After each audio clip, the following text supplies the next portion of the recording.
Muy bien. El doctor Rodrigo Hoyos nos va a hablar sobre la actualización de hipertensión pulmonar del grupo 3 y 4. El doctor Hoyos es neumólogo en el Hospital Carlos Andrade Marín y el Hospital de los Valles. Es magíster en gerencia en salud para el desarrollo local. Tiene entrenamiento en hipertensión pulmonar en el Hospital Sans Orsola Malpighi y en el Instituto de Cardiología de la Universidad de Bolonia. Máster internacional en hipertensión pulmonar, miembro del Departamento de Circulación Pulmonar y del Departamento de Sueño de la Asociación Latinoamericana del Tórax, ALAT, desde el 2015. Bienvenido, doctor Hoyos, y por favor que inicie con su disertación.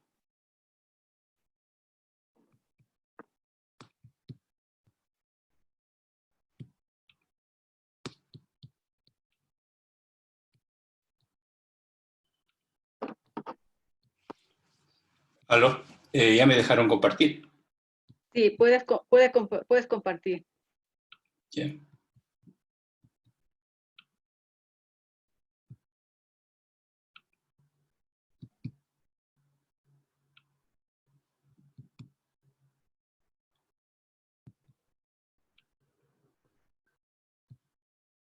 ¿Sí me escuchan? Sí, sí está claro. ¿La presentación se ve? Sí, sí está. Todo listo. Listo. Bueno, mi agradecimiento a todos los organizadores de este 18º Congreso Nacional de Neumología, gustoso de colaborar con nuestra Sociedad Ecuatoriana de Neumología. Y realmente yo pensaba que íbamos a estar pocos aquí viéndonos a través del Zoom, pero vemos que existe una muy buena concurrencia. Vemos que dejamos algunas actividades del sábado, sobre todo el tenis. Y entonces, mis felicitaciones y agradecimiento también a los que están conectados a través del Zoom. Me corresponde hablar sobre actualización en hipertensión pulmonar grupo 3 y grupo 4.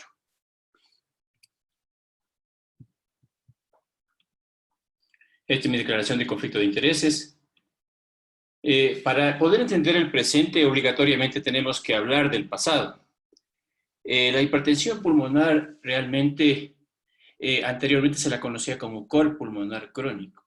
En 1960 existe el primer congreso y consenso mundial de cor pulmonar crónico que fue avalizado por la OMS. En 1973, en Ginebra, luego de una epidemia que se presentó en Europa Central en 1969 a través de un anorexígeno, el aminorex, que provocó hipertensión pulmonar, pues los expertos se reunieron en Ginebra en 1973 y pasaron prácticamente 25 años para que en Evian, Francia, se logre nuevamente el consenso mundial de hipertensión pulmonar. Desde 1998, cada 5 años se reúne este consenso a nivel mundial. Los dos últimos han sido en Niza 2013 y el otro en Niza 2018, que es prácticamente el último. ¿Qué ha ocurrido en Niza 2013 y en Niza 2018? Prácticamente no existen mayores cambios. En Niza 2013, la enfermedad pulmonar obstructiva crónica se mantiene con la misma nomenclatura, ¿sí? Enfermedad intersticial, la enfermedad pulmonar del tejido pulmonar que es mixta, o sea, puede ser obstructiva, restrictiva e intersticial. También los trastornos respiratorios del dormir, los trastornos de hipoventilación alveolar y la exposición crónica a grandes altitudes. No olvidemos que Quito está a 2.840 metros sobre el nivel del mar, y las enfermedades del desarrollo pulmonar, propias del parénquima y de los vasos, especialmente de la arteria pulmonar. ¿Qué pasó en ISA 2018? Prácticamente se mantiene la misma nomenclatura, pero existen algunas novedades. Únicamente se modificó como enfermedad pulmonar obstructiva, restrictiva y de patrón mixto. Se mantiene aquí la hipoxemia sin enfermedad respiratoria, que prácticamente corresponde a los trastornos de exposición crónica a grandes altitudes.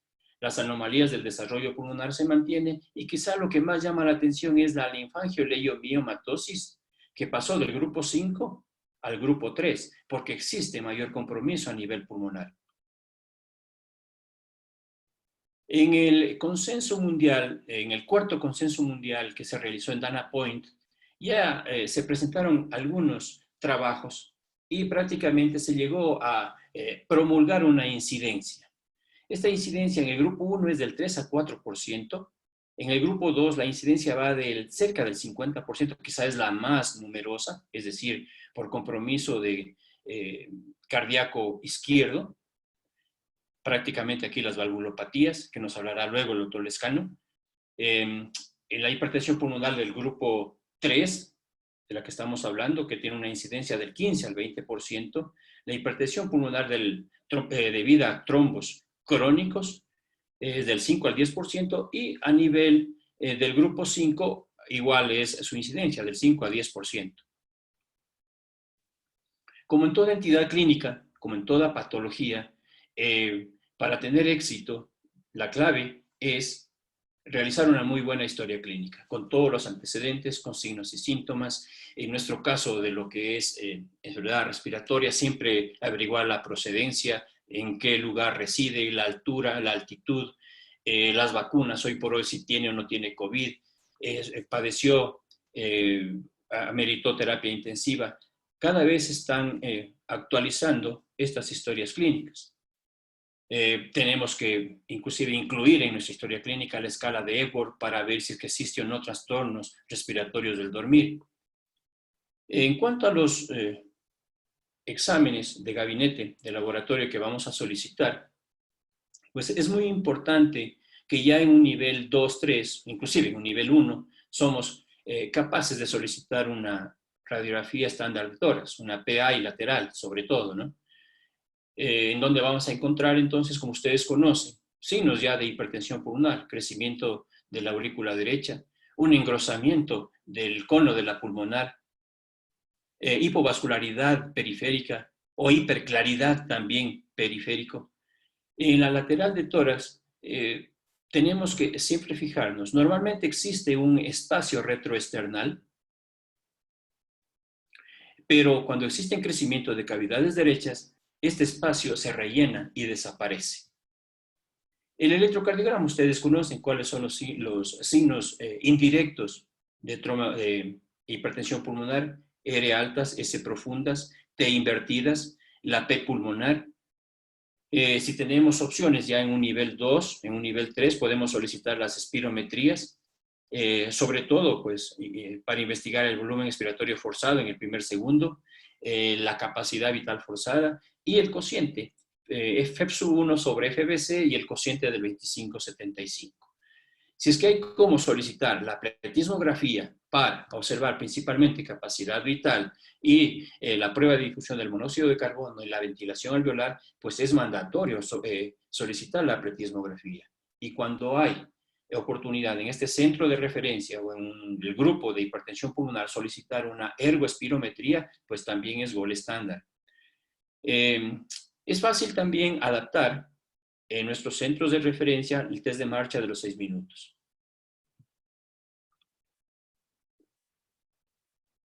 Como parte de este algoritmo diagnóstico, tenemos que poner énfasis también en la tomografía axial computarizada de alta resolución. Existen algunos centros que sí la disponen. De todas maneras, es muy útil para diagnóstico de enfermedad pulmonar obstructiva crónica, para enfermedad pulmonar intersticial, para discriminar las colagenopatías y poder contribuir de alguna manera a visualizar la fibrosis pulmonar y la vasculopatía. Es imprescindible en el grupo 1 para diagnosticar enfermedad veno-oclusiva pulmonar o la hemangiomatosis capilar, que son tributarios de trasplante pulmonar en ese momento. No podemos soslayar y dejémonos de que sea un tabú la hipertensión pulmonar en la altitud. Realmente esto es del grupo 3. La población mundial que vive en la altitud está alrededor de 140 millones de habitantes. De estos 140 millones, 80 millones viven en la China y más de 35 millones en la región andina, sobre todo en capitales de algunos países. Así tenemos en La Paz, Bolivia, en Quito, Ecuador, en Bogotá, Colombia, en la Ciudad de México, que están por encima de los 2.000 metros sobre el nivel del mar.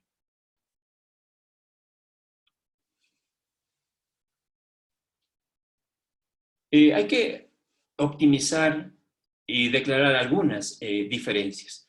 No es lo mismo los habitantes asiáticos de la altitud que los habitantes americanos, sobre todo en la región andina, por esta región del mundo. Se dice, y ya se ha comprobado, que los habitantes andinos, sobre todo los aymaras, los quechuas, tienen una adaptación fenotípica a la altitud, en tanto que los asiáticos, los sherpas, los tibetanos, tienen una adaptación genotípica, es decir, que los andinos americanos tienen una evolución, a pesar de tener una adaptación ya crónica a la altitud, es de siglos, es de centenarios, en tanto que los asiáticos, los sherpas tibetanos, son milenios de años. Esta es una diapositiva del doctor Peñalosa, Dante Peñalosa, él es peruano, pues aquí nos habla de las principales ciudades de altitud, entre ellas las dos principales del Perú, Morococha y Cerro del Pasco. También se toman en cuenta Chengdu en la China, La Paz en Bolivia, lo que es Denver en Estados Unidos, pero no se toma en cuenta Quito. Será porque no tenemos presencia todavía con trabajos de tipo científico propios de nuestra casuística.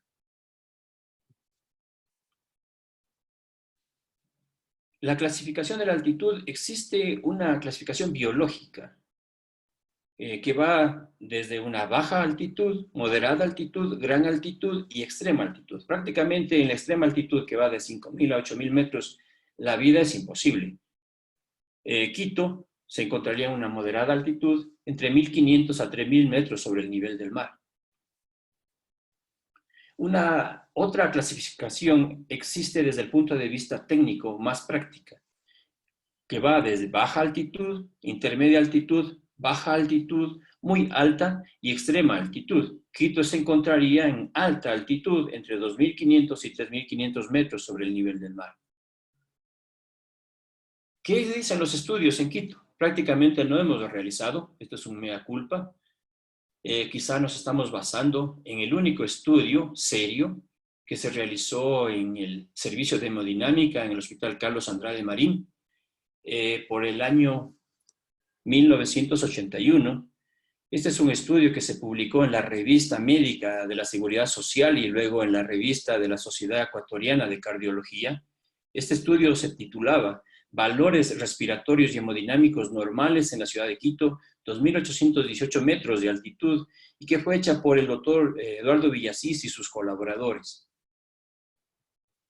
¿Qué nos dice este estudio? Bueno, se realizó en 50 sujetos sanos, 29 hombres, 21 mujeres, con una edad promedio de 28 años en los hombres y 26 años en las mujeres. Los parámetros gasimétricos, entonces, de estos pacientes, la normalidad, una PO2 de 59,61, una PCO2 de 28,44, saturando 87,92. Hay que tomar estos datos porque también se los puede aplicar en las otras casas de salud. En cuanto a los valores hemodinámicos en este estudio del doctor Villasís, en pacientes sanos, pues se manifiesta que el gasto cardíaco normal a la altitud de Quito es de 5, más o menos 1, una resistencia pulmonar total de 3,8 unidades Wood, de resistencia de la arteria pulmonar de 2,36 unidades Wood, una fracción de eyección del ventrículo izquierdo es de 70, más o menos 13, esto es normal. De esto se colige que existe un ligero incremento de la resistencia de la arteria pulmonar alrededor de 2,36 unidades Wood, pero es mínima en relación a los estudios que se han realizado a nivel del mar. En cuanto a los valores, a otros valores hemodinámicos, la presión media de la aurícula derecha es de 2, más o menos 2. La presión media del ventrículo derecho es de 12, más o menos 4. La presión media de la arteria pulmonar es de 18, normal en Quito, más o menos 5. Con la presión capilar, la presión de enclavamiento es de 7, más o menos 3, es decir, similar a la presión de fin de diástole del ventrículo izquierdo, que es de 7. De aquí también colegimos entonces que la presión sistólica de la arteria pulmonar es de 29 y del ventrículo derecho de 31, que se encuentran ligeramente incrementados en relación a los trabajos realizados a nivel del mar. ¿Qué concluyen entonces en este estudio del doctor Villasís? La etiología de la hipertensión pulmonar en moderada altitud obliga a investigar todos los grupos. A 2.850 metros sobre el nivel del mar existe una elevación ligera de la presión sistólica de la arteria pulmonar y del ventrículo derecho, como lo habíamos manifestado. El aumento de la resistencia de la arteria pulmonar apoya la idea de los autores peruanos, sobre todo de Dante Peñalosa, de que la involución del patrón fetal en el circuito menor se realiza de un modo incompleto o retardado en las zonas de altitud superior a los 2.000 metros sobre el nivel del mar. Este es un bonito estudio que se realizó en Bogotá, Colombia, en 1986, utilizando aquí la gammagrafía cardíaca para poder determinar la fracción de eyección del ventrículo izquierdo, del ventrículo derecho y la fracción de eyección global. Este estudio se titula Fracción de eyección ventricular en pacientes con enfermedad pulmonar obstructiva crónica irreversible a la altura de Bogotá. Sacando limpio las conclusiones en este estudio, la fracción de eyección del ventrículo derecho, considerada normalmente entre 40 y 45%, determinada por gammagrafía cardíaca, disminuye proporcionalmente a medida que aumenta el deterioro de la función respiratoria. No se encontraron diferencias ni correlaciones significativas en este estudio. La FEBI, o sea, la fracción de eyección del ventrículo izquierdo, se encuentra en un rango normal, siendo para la altura de Bogotá entre 50 y 55%, como en la mayoría de estudios a nivel del mar. La etiología, entonces, de la hipertensión pulmonar en la EPOC es multifactorial. Este estudio de la gammagrafía cardíaca hecha en Bogotá se trató de extrapolar y realizar en nuestro país, en nuestro hospital, en el Andrade Marín, por la demanda en los ecos transtorácicos. Entonces, Medicina Nuclear nos planteó esa posibilidad de medir la fracción de eyección del ventrículo izquierdo y del ventrículo derecho y la fracción de eyección global para poder, de alguna manera, corroborar lo que estábamos pensando, que los pacientes tienen signos y síntomas de hipertensión pulmonar. Es un estudio pequeño realmente de 22 pacientes que se realizó en el hospital.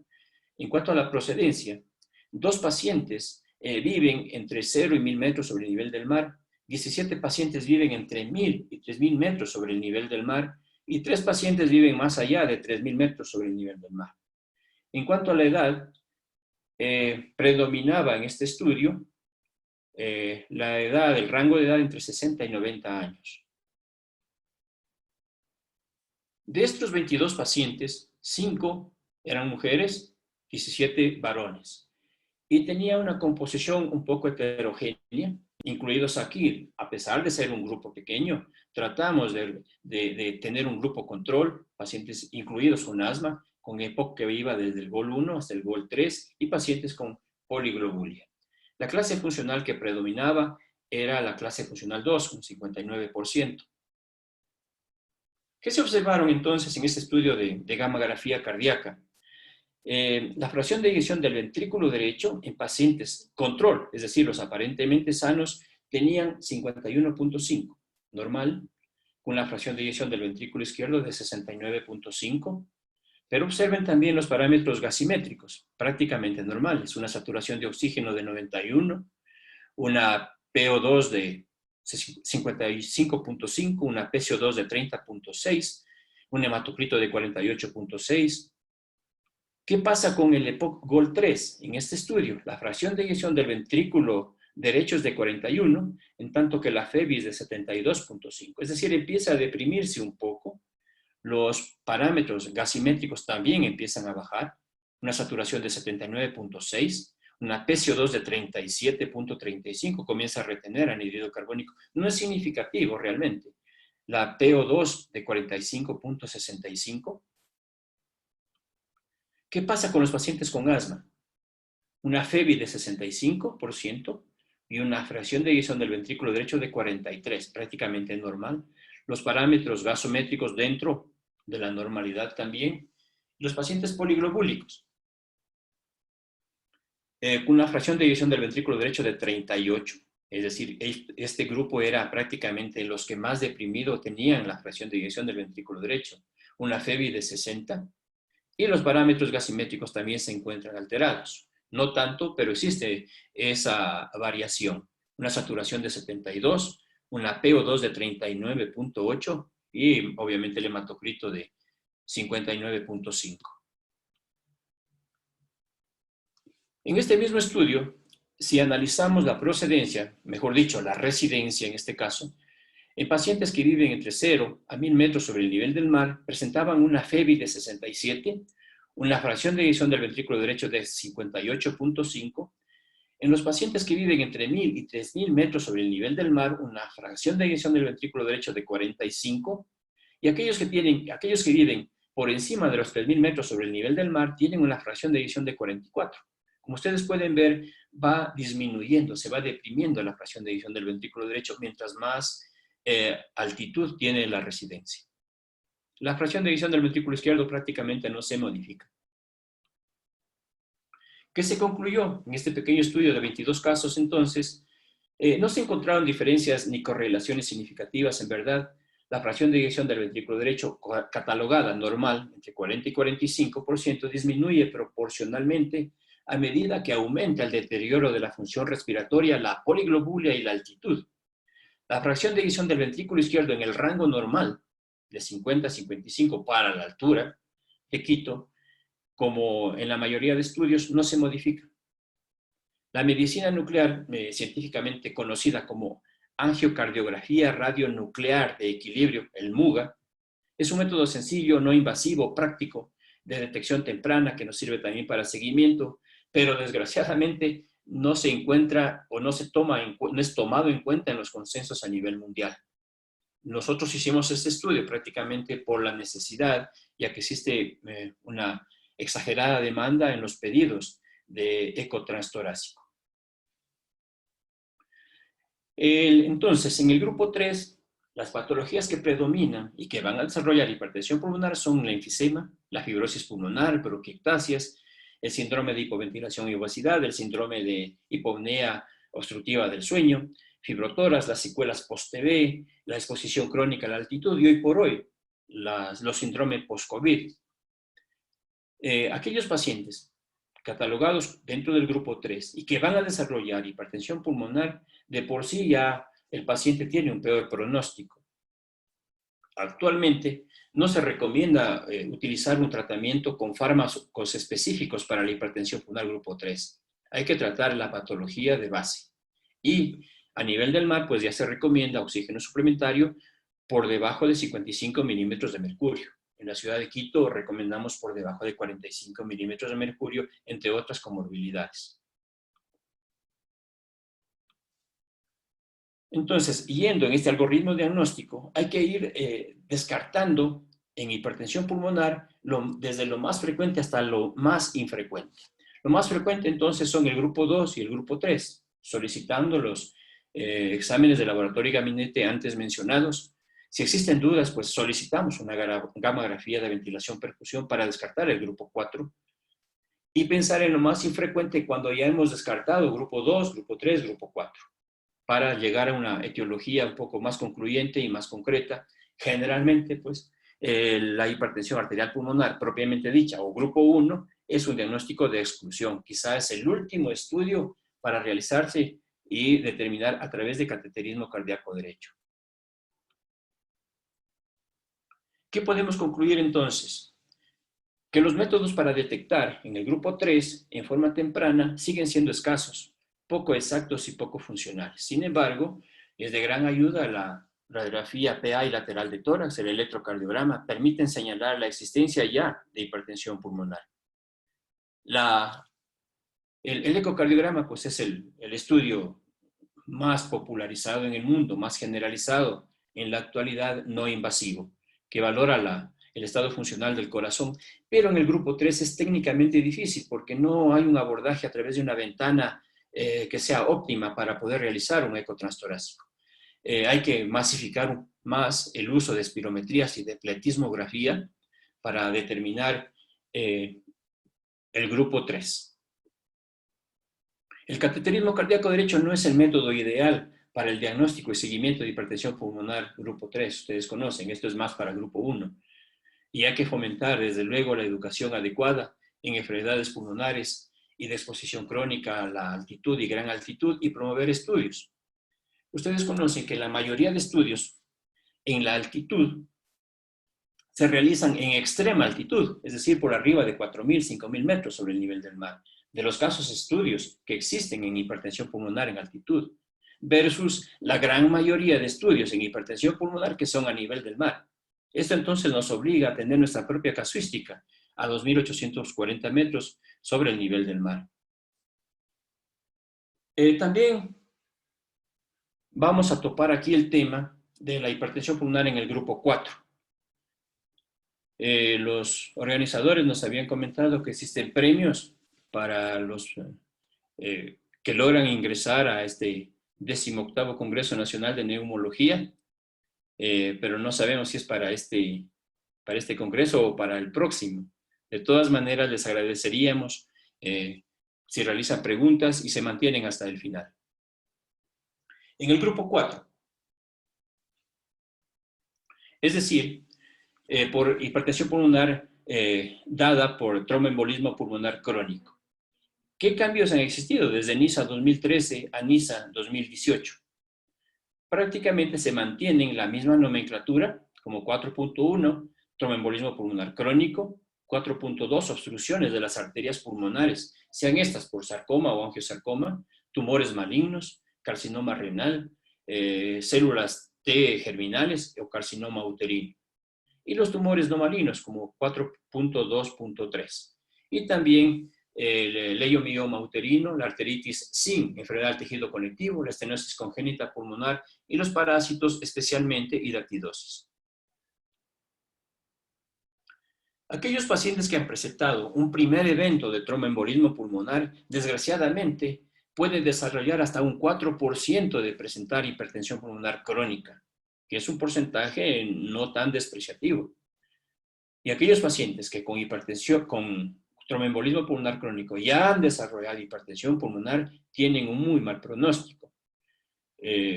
Siempre hay que confirmarlo porque el método diagnóstico gold estándar, como habíamos manifestado, es la gammagrafía pulmonar de ventilación perfusión. Esto hay que realizarlo siempre. Hoy por hoy, pues existe un tratamiento potencialmente curativo para la endarterectomía pulmonar. Es decir, esta endarterectomía pulmonar la vamos a aplicar en pacientes con tromboembolismo pulmonar crónico muy rigurosamente indicados, por cuanto se relaciona más o va a hacer mucho bien en aquellos pacientes que tienen la estenosis y los trombos a nivel proximal, no tanto a nivel distal. Dejando únicamente para los trombos o las estenosis a nivel distal a la dilatación con balón, que no es el tratamiento gold estándar. Seguirá siendo la endarterectomía pulmonar el tratamiento gold estándar y tratamiento curativo definitivo en este grupo 4. Cuando no hay opción ni de balonplastía ni de endarterectomía pulmonar, accedemos a un tratamiento médico específico. Hoy por hoy existen algunos estudios con sildenafil, existen estudios con Rios y Watt y que es el estudio CHEST, el estudio también con macitentan, que existen algunos valores muy aceptables para poder tratar el grupo 4 desde el punto de vista médico, pero el único medicamento aprobado en el grupo 4 por los consensos mundiales es el Riociguat, que es un estimulador soluble de la guanilato ciclasa. Quizá esta es una de las diapositivas que más circulan en el mundo de la hipertensión pulmonar en cuanto al grupo 4. Este es un ejemplo típico cuando se extrae los trombos ya fibrosados en la arteria pulmonar correspondiente, que es punto diana en estos casos de la cirugía. Es prácticamente nacarada, es fibrosado, y tenemos una presión media de la arteria pulmonar prequirúrgica de 57, y luego de la endarterectomía disminuye a 38 milímetros de mercurio. Esto es únicamente para recalcar que el diagnóstico gold estándar se realiza en tromboembolismo pulmonar agudo a través de angiotomografía de tórax Y en tromboembolismo pulmonar crónico, el gol estándar sigue siendo la gammagrafía pulmonar de ventilación-perfusión. En nuestra clínica de hipertensión pulmonar, o grupo de hipertensión pulmonar, como se lo quiera llamar, en el Hospital Carlos Andrade Marín, hasta 2018 teníamos actualizados 5 pacientes que desarrollaron hipertensión pulmonar por este grupo. Hoy por hoy, debido a pandemia, no hemos actualizado los datos, pero prácticamente se ha duplicado esta cifra. En uno de los casos que desarrolló hipertensión pulmonar por TEP aguda, pues se realizó en el hospital mismo una trombectomía. 2 pacientes con tromboembolismo pulmonar crónico proximal se realizaron en arterectomía. Uno se realizó en España, otro se realizó en Colombia. Estos pacientes prácticamente al momento están con normotensión pulmonar. La TEP crónica distal, existen 2 pacientes que desarrollaron hipertensión pulmonar y que están siendo estudiados como para poderse realizar balonplastía, de la cual hablaremos seguidamente. Esta es una pregunta que les quisiera plantear desde el punto de vista técnico-práctico. Este es un paciente que tiene esta imagen, ¿sí? Aquí tenemos la arteria pulmonar izquierda, la arteria lobar superior para los segmentos y los subsegmentos. Aquí tenemos la otra rama, lobar inferior, y antes de la bifurcación de los segmentos existe esta estenosis. De lo que hemos hablado, este paciente es tributario. ¿De qué tratamiento específico, en este caso para hipertensión pulmonar grupo 4? Si están de acuerdo con tromboendarterectomía, si están de acuerdo con angioplastía con balón o un tratamiento farmacológico médico. Ustedes pueden responder en el chat o pueden mantener en mente esta pregunta porque la vamos a resolver más tarde. ¿Qué nos dicen los consensos en cuanto al tratamiento de hipertensión pulmonar grupo 4?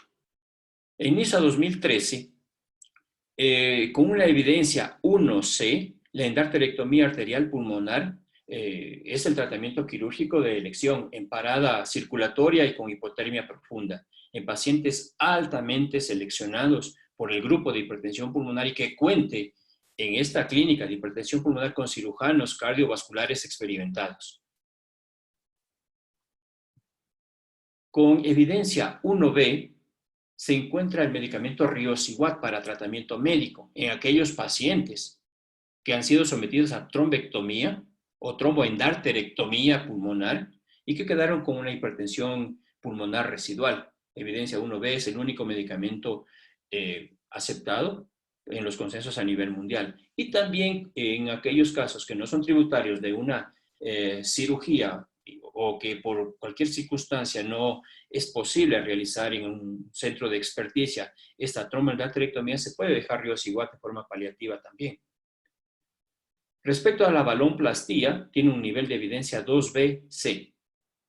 En aquellos pacientes que tienen más obstrucciones distales a nivel periférico de las arterias segmentarias y subsegmentarias a nivel pulmonar, pero tiene un nivel de evidencia 2B-C, la dilatación con balón. Si hablamos un poco más de esta dilatación con balón o balonplastía a nivel de las arterias, de la obstrucción de arterias periféricas, de arterias segmentarias y subsegmentarias a nivel pulmonar, Feinstein, ya en un primer estudio en el 2001 en Estados Unidos, ya presentó una serie de 18 casos en los cuales mejoró el test de marcha de los 6 minutos, mejoró la clase funcional, redujo la presión media de la arteria pulmonar. El inconveniente principal que tuvo es las complicaciones con edema de reperfusión y alcanzó una mortalidad del 5.6%. Realmente pasaron alrededor de 12 años para nuevamente retomar esta técnica de dilatación con balón o balonplastía. Fue la escuela japonesa la que retomó con fuerza esta técnica y hay algunos estudios, algunas series ya con un poco más de pacientes, por ejemplo la del doctor Inami, la del Toshimura, que son más de 100 pacientes en estas series con 0% de mortalidad. También en Europa se retomó esta técnica, existiendo un poco más de mortalidad del 10%, como el estudio de Andresen en Noruega o de Kursina en Polonia, pero también existen otros estudios, aunque con pocos pacientes, en este caso 9 pacientes, el doctor Roig, con una mortalidad del 0% en Europa. En sí, ¿en qué consiste la angioplastía o dilatación con balón? Consiste pues en abrir los vasos obstruidos o ensanchar las lesiones estenóticas utilizando una intervención basada en un catéter en lugar de la cirugía invasiva de la endarterectomía, con la intención de mejorar la hemodinámica y la perfusión a nivel pulmonar, en última instancia reduciendo la poscarga del ventrículo derecho y prevenir la insuficiencia ventricular derecha.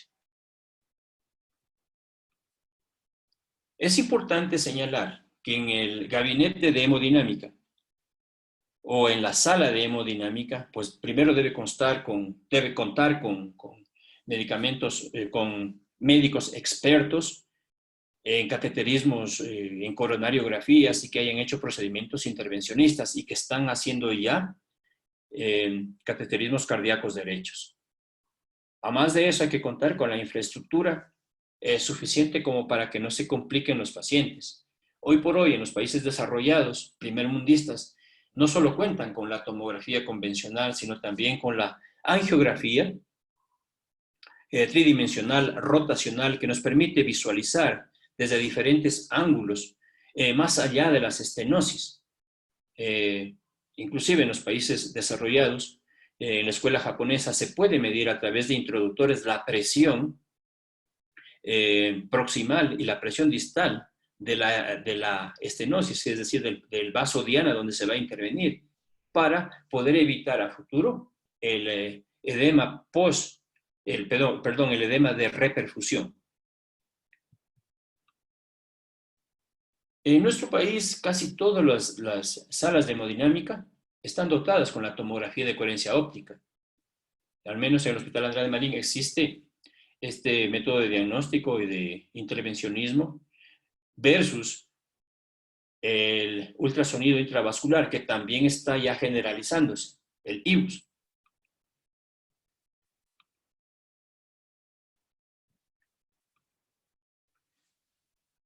En la tomografía de coherencia óptica, quizá esta es la imagen que podemos apreciar cuando nos desplazamos desde el punto 1 hasta el punto 2 a través de una estenosis de la arteria pulmonar. ¿Sí? Realmente aquí vamos a utilizar mayor medio de contraste y tiene que ser realizado por hemodinamistas con bastante experiencia. Este es en cambio el IVUS, que se basa en la tecnología de ojo de águila. En este método, pues no se utiliza mayor medio de contraste, pero no hay como realizar mayor intervencionismo, es más para visualización.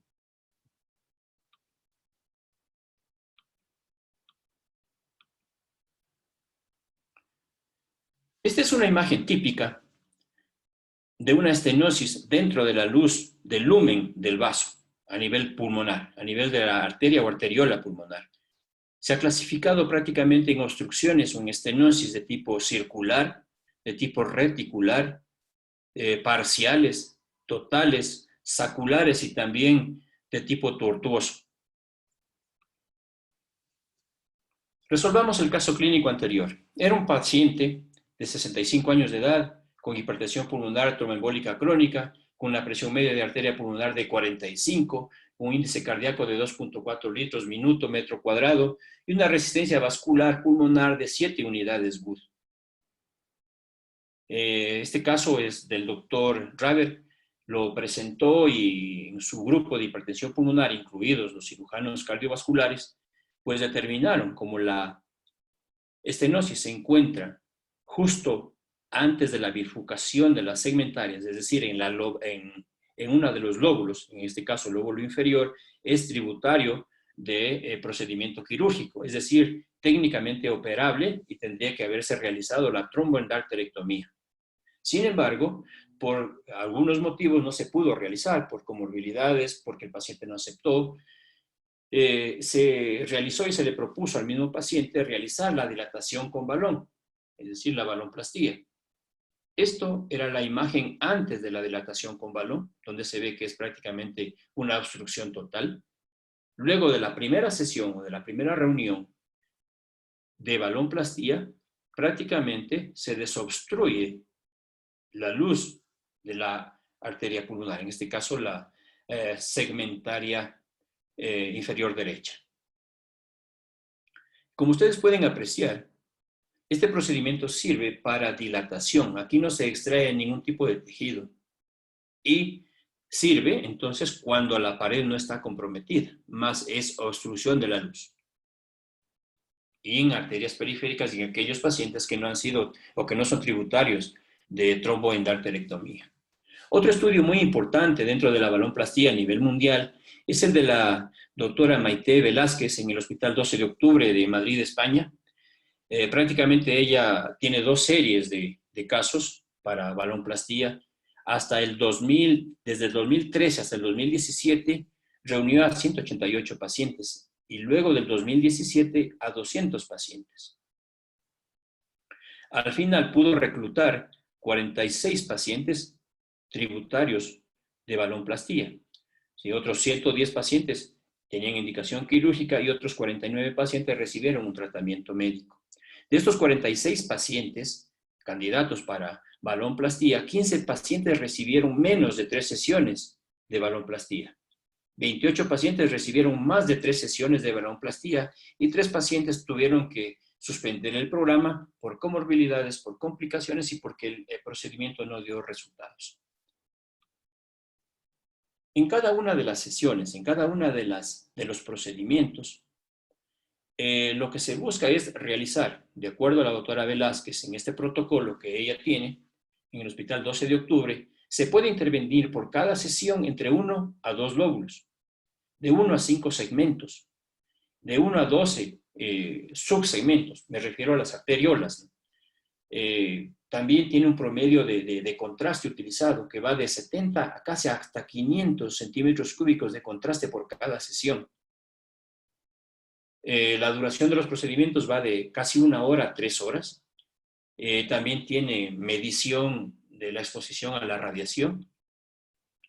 De todas maneras, estos procedimientos de balonplastía van a mejorar y disminuyen la presión media de la arteria pulmonar, disminuyen la resistencia vascular pulmonar, disminuyen también el marcador, el biomarcador NT-proBNP, disminuye también el número de medicamentos utilizados como coadyuvantes en el tratamiento de hipertensión pulmonar grupo 4 y obviamente disminuye la clase funcional en estos pacientes.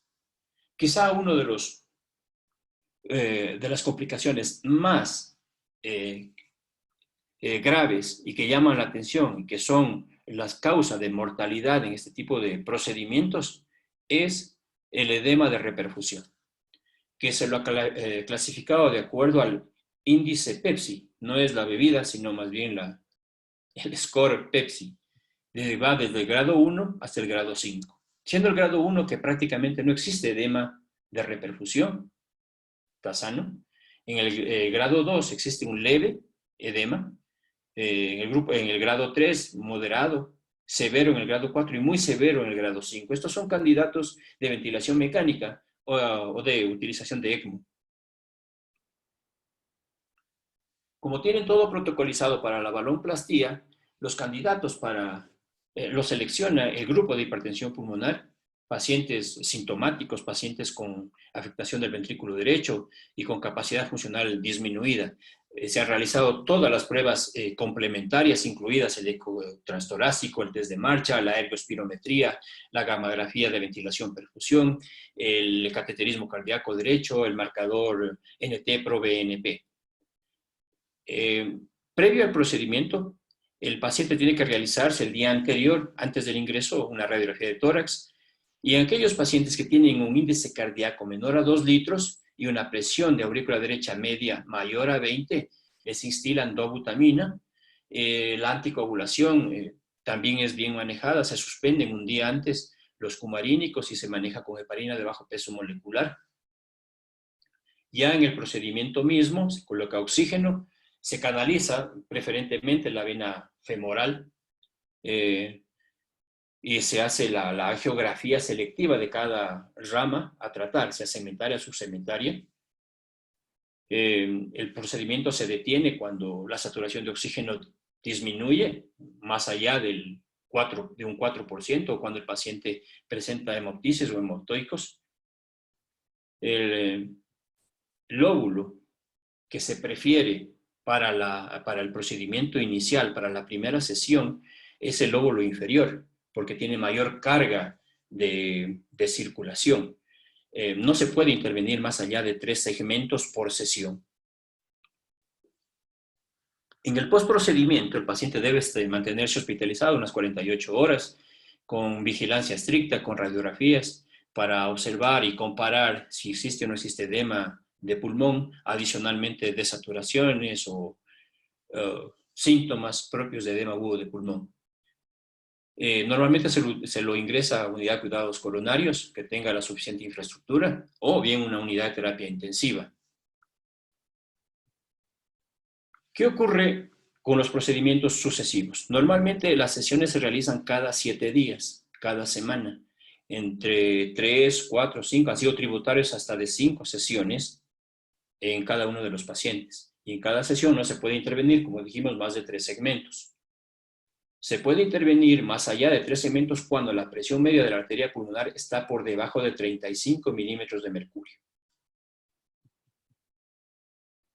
¿Hasta cuándo se interviene?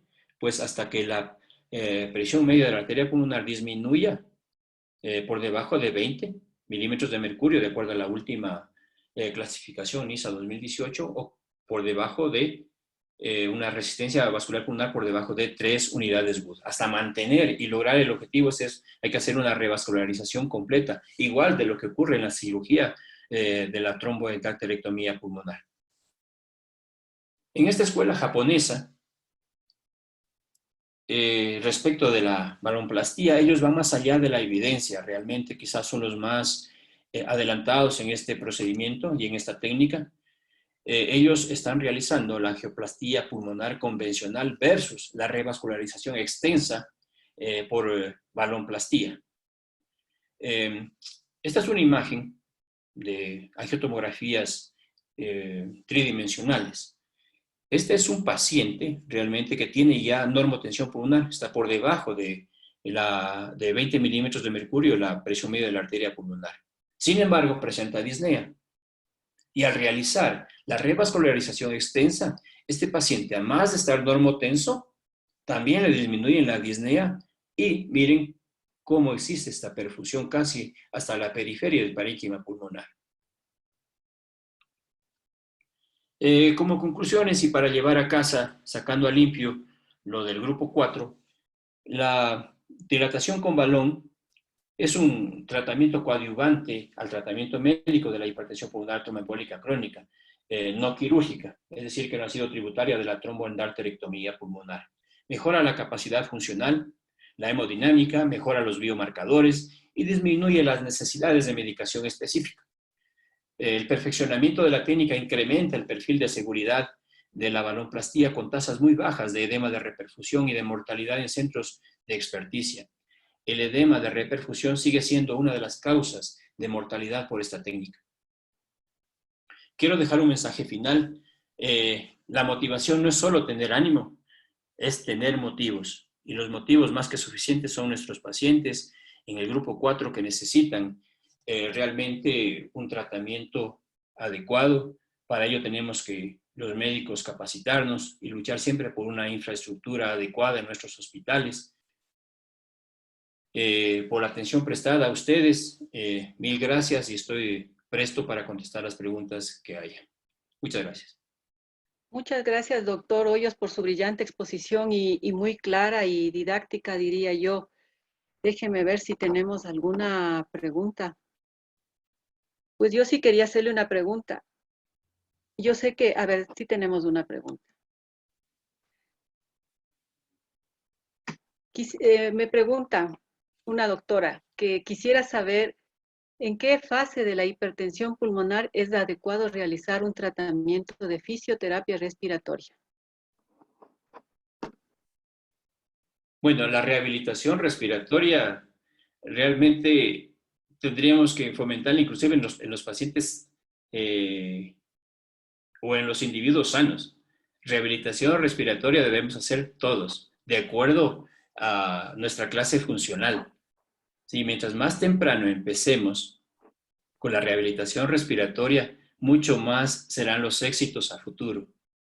No es lo mismo un paciente que camina más allá de 440, 450 metros que aquel paciente que no camina 200 metros en el test de caminata. Entonces, hay que ir clasificando por clase funcional y de acuerdo a ello vamos a dejar la carga de rehabilitación respiratoria, de rehabilitación física, pero mientras más temprano empecemos es mucho mejor. Tenemos otra pregunta, doctor. ¿Qué genes deben ser considerados en la hipertensión arterial pulmonar?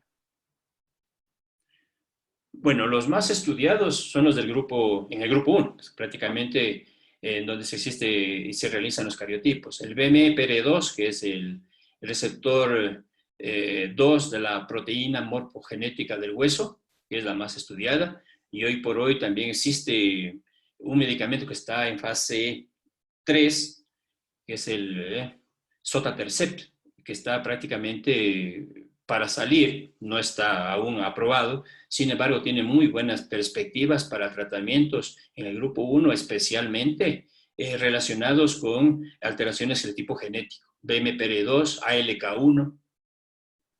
Esas son las principales alteraciones a nivel genético en el grupo 1.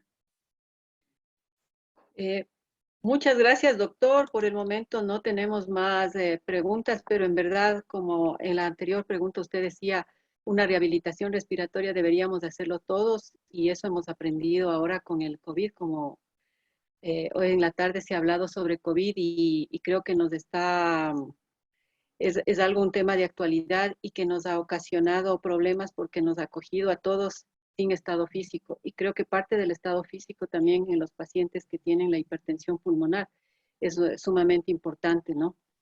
De acuerdo a lo que usted nos dice, incluso con los estudios que hay a en niveles de altura, que se ha demostrado que juegan fútbol en más de 4.000 metros de altura. Sí, realmente hoy por hoy se nos abre otro frente, que es el síndrome post-COVID. En este post-COVID, pues prácticamente la hipertensión pulmonar, en caso de desarrollar, hay que investigarla, porque puede ser básicamente grupo 3, pero si el paciente empezó a embolizar, puede pasar a ser grupo 4. Si el paciente tuvo un derrame pericárdico, hay una eh, compresión, pues también hay que descartar al grupo 2, pero descartado sería el grupo 1, el resto sería multifactorial.